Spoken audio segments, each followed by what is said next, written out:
Konferensi tingkat tinggi KTT ke-43 ASEAN di Jakarta resmi dibuka hari ini. Sejumlah pemimpin negara pun juga sudah hadir.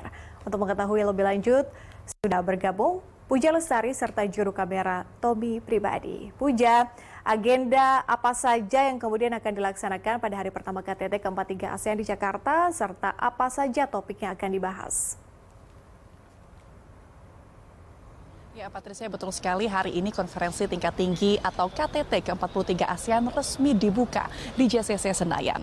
KTT ASEAN ke-43 ini dibuka dan juga dimulai dengan kedatangan para perwakilan dan juga kepala-kepala negara anggota ASEAN yang terdiri dari 10 negara anggota ASEAN, satu negara yang berperan sebagai observer Timor Leste, dan juga kedatangan 2 negara undangan, yaitu negara Bangladesh dan juga Kepulauan Cook.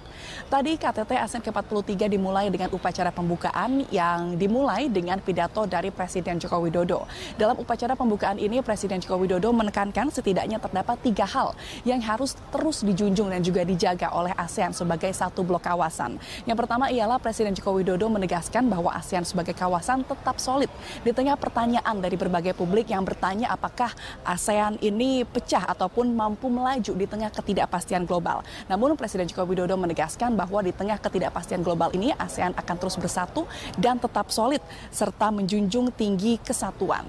Presiden Joko Widodo menyebut bahwa kesatuan ini bukan berarti tidak adanya perbedaan pendapat maupun perbedaan-perbedaan lainnya. Jokowi menyebut bahwa berkaca dari Indonesia yang terdiri dari beragam budaya, suku, bahasa, dan agama, ASEAN juga akan terus menjunjung kesatuan di tengah perbedaan ini. Kemudian hal kedua yang ditekankan oleh Presiden Joko Widodo ialah kesetaraan menjadi nilai utama yang dipegang oleh ASEAN. Jokowi menyebut bahwa kesetaraan atau equality ini kini menjadi suatu hal yang langka di publik ataupun di tengah-tengah ketidakpastian global. Namun oleh karena itu Jokowi mengajak para pemimpin negara anggota ASEAN untuk terus menjunjung tinggi kesetaraan. Kemudian hal ketiga yang diungkapkan oleh Presiden Joko Widodo ialah Presiden Joko Widodo menegaskan dalam keketuaan Indonesia di ASEAN 2023 bahwa ASEAN tidak berpihak pada siapapun di tengah pengaruh perebutan kekuasaan besar global. Jokowi menyebut bahwa ASEAN tidak boleh menjadi proksi dari negara manapun dan tetap menjaga netralitasnya. Kemudian setelah pembukaan dari ataupun setelah upacara pembukaan KTT ASEAN ke-43, acara selanjutnya tadi sudah dibuka rapat pleno KTT ASEAN ke-43 yang juga dibuka oleh Presiden Joko Widodo.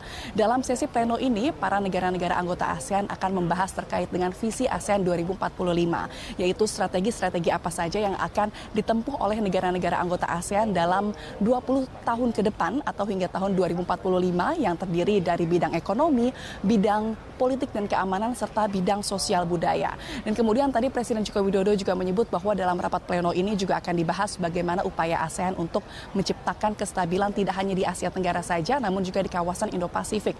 Oleh karena itu tadi juga diundang 2 negara yang merupakan perwakilan dari negara-negara di Indo-Pasifik, yaitu diantaranya Bangladesh dan juga Kepulauan Cook. Dan saat ini masih tengah berlangsung sesi pleno KTT ASEAN ke-43 di JCC Senayan. Selain setelah makan siang nanti dan juga istirahat siang, nanti juga akan dibuka ASEAN Pacific Indo-Pacific Forum di Hotel Mulia Senayan yang juga akan membahas terkait dengan apa saja kerjasama yang dapat dilakukan oleh ASEAN dan juga negara-negara di kawasan Indo-Pasifik. Kemudian pada agenda hari ini akan ditutup dengan sesi retret dari KTT ASEAN ke-43 yang akan dimulai pada pukul 3 hingga 5 sore nanti di JCC Senayan.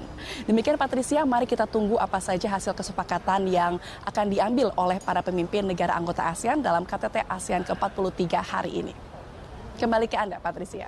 Kami akan nantikan informasi terupdate di program-program selanjutnya. Terima kasih Puja Lestari serta juru kamera Tommy Pribadi. Selamat bertugas kembali, teman-teman.